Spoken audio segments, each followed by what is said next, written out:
It's thunderstorm, everyone. Be safe. Happy Monday evening. It's thunderstorm here. It just started. Be safe as always. It's a thunderstorm here in Cockeysville in Maryland. It's happening right now. So be safe as always. And it's pouring rain, have thunderstorm, and always be safe as always.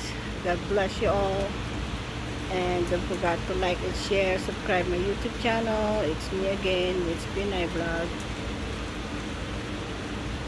It's pouring rain, a thunderstorm going on. So it's Monday evening. We just got here. I just got up from